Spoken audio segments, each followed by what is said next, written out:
These are the kinds of videos that get people mad. Because, yes, I'm hyperbolizing things a little bit. Yes, there's still room to improve. Absolutely. There's room to improve long term, there's room to improve in the short term with the Vancouver Canucks hockey team. But at the time of recording this video, the Vancouver Canucks have the lowest points percentage out of every NHL team, with the most games played too. They have the lowest goal differential in the entire league. They have so many goals against every single night. They have so many breakaways and 2-on-1s every single night. And in a shortened 56-game season, yeah, sorry, bud, we're a tenth of the way in. This is a bad time. And of course, I said it at the beginning, there's room to improve, but the way things are right now, it doesn't look all too great. So what we're talking about here is the ultimate reward for losing, you know? Today I wanted to talk about what Canucks fans on social media that I've been seeing have been really just pushing out there, you know, the rhetoric coming over here and presenting itself in Canucks discourse all over the interwebs, because when it comes to being a bad hockey team, there are normally a few things that you have to look at. First off, it's what are you going to do to get better? What are you going to do next year to be better than where you were at this year? Secondly, it's what are you going to get in the short term to change that? And thirdly, it's what can you do at the draft to try to do all those things at once? Let's talk about Luke Hughes, baby, because Luke Hughes is not the current projected #1 overall prospect at the 2021 NHL Entry Draft. No. Last we saw, that was Owen Power, the guy whom we made a video about, who is indeed, at the time of this recording, the consensus #1, but we've actually made a whole bunch of discussion about this as well, which I think should be very much taken into account. The first overall pick this year is kind of whack, because there isn't a #1 overall guy this year that is like super highly up there and above and beyond better than the class. There are like 10 guys who could realistically go first overall this year, and the fact is, if you had any of these guys last year in the draft, I don't know if any one of them would have beaten out Byfield, Lafreniere, Stützle, or Raymond, because this year's draft is a weaker draft. Sure, there's a lot of variety at the top, but that doesn't mean you're getting 10 different Lafrenières. No, it means you're getting 10 different, I don't know, Jack Quinns or Alexander Holtzes or Jake Sandersons. That's kind of the tier that we have with this year's draft. It's a little bit weaker. And so, even though Owen Power is projected by some to go first overall, we do have other outlets that talk about other players. For example, Luke Hughes, a guy who you might know about. You might know the family. Who really knows what's going on these days, but some people might be aware of the family that Luke Hughes is a part of. He is a left-handed defenseman, 6'2", 176 pounds, 17 years old, born September 9, 2003. He's just barely eligible for this year's draft. And if you take a look at the rankings, he is ranked as a consolidated ranking, 4th overall by all the outlets online combined. 5th by Future Considerations, 4th by the Neutral Zone, 3rd by Recruit Scouting, 8th by Dauber, 2nd by Draft Prospects Hockey, 2nd by Smart Hockey, 5th by the Puck Authority, and 10th by TSN and Bob McKenzie. So when I said at the beginning, there are like 10 guys that could probably go first overall, yeah, Luke Hughes is one of them. Luke Hughes is very much one of those guys. And if you take a look at the way this guy's able to play, what he excels at, what he does on the ice, hey, you know, there indeed is a whole bunch of reason to believe why. We already went over the frame of his. He's 6'2", 176, meaning already he's bigger than the other guys in the Hughes family, Jack Hughes and Quinn Hughes. Yeah, spoiler alert, if you're not catching my drift here, Luke Hughes' older brother Quinn is on the Canucks already, which is why everybody's saying, oh, tank for Luke Hughes, tank for Luke Hughes.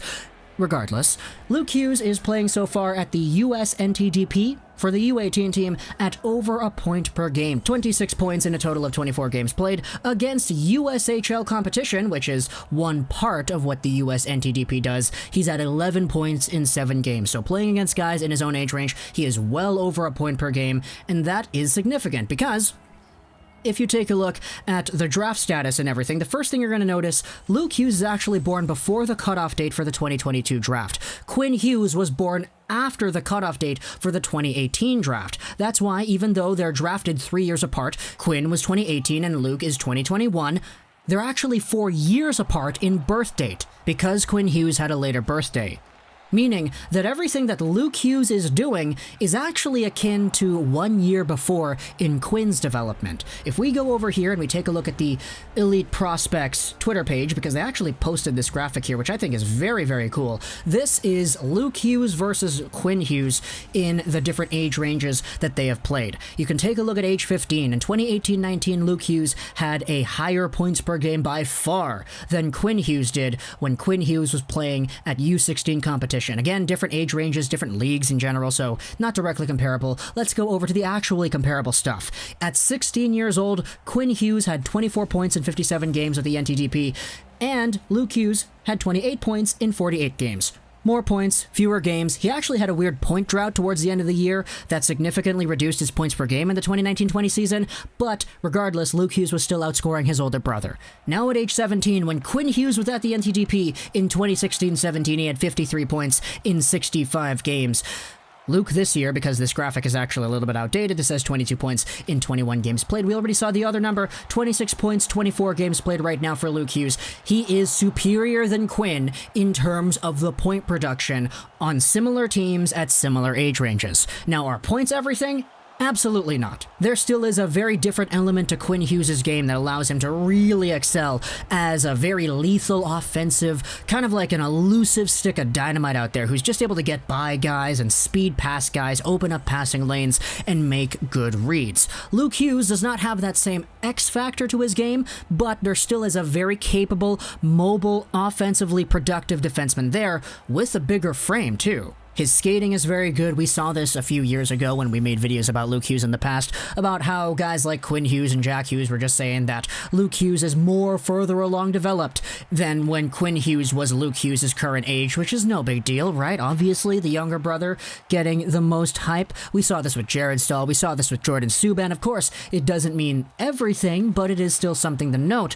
And the fact is, Luke Hughes is a guy who legitimately could be a top draft prospect at this year's draft. And for the Vancouver Canucks, who are just very, very bad this year, there's a portion of the fan base asking, hey, what's going to happen if we, just lose a few more games here? Can we get that other brother?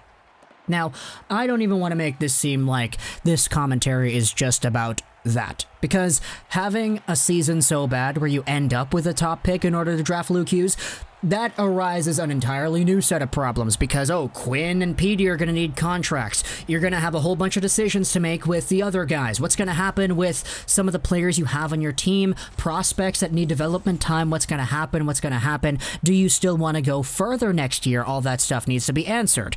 But when it comes strictly to the draft, for some reason, inside of me, deep within the heart of my Canucks fandom, there is indeed this weird twisted thing that says, if the Canucks start losing again and we start tanking, it wouldn't be the worst thing in the world, And I can't believe I just said that, but as I said, there indeed are so many different prospects in this year's draft that could go first overall that, maybe it's not even first overall you need to aim for. Maybe it's like 6th overall or like 8th overall. If you keep playing like this against Canadian teams, you're gonna get there eventually. So even though there might be a possibility that the Vancouver Canucks just completely tank out and stop going forward, at the very least, there's a Luke Hughes consolation prize right there. But to end this video off, because I know so many people are going to be so upset about this, yes, I'm a fan of this team. Do I want this team to win every single game they play? Yes, absolutely. But the fact is they haven't been doing that. They're one of the worst teams in the league right now. So what this video is doing is exploring the possibility that says that they continue being that. And if that does continue, where they don't learn how to contain 2-on-1s, they keep on giving the puck away in their own zone, resulting in breakaways, etc., they keep on being poor in their own zone, yeah, this is a conversation we can have. We're a 10th of the way in the season. It's not like we're in an 82-game schedule where we can take our time with these things. No, the season's gonna end in like April. It's almost the start of February here, so with this Vancouver Canucks team, there's room for panic. It's why the Canucks fans are panicking right now. It's why the team is saying they're really frustrated with how they're playing. And as a result, I'm a fan who's talking about things that the fans are talking about. So I want you to tell me in the comments below, what do you think about this topic right here? Luke Hughes, the Vancouver Canucks, not even really just tanking, but just losing. Just failing to string together wins and eventually ending up in a worse position than where they are right now, which is last in the league in points percentage, despite having the most games played. Tell me in the comments what you think of. You enjoyed this edition of Rosen 99. And bye.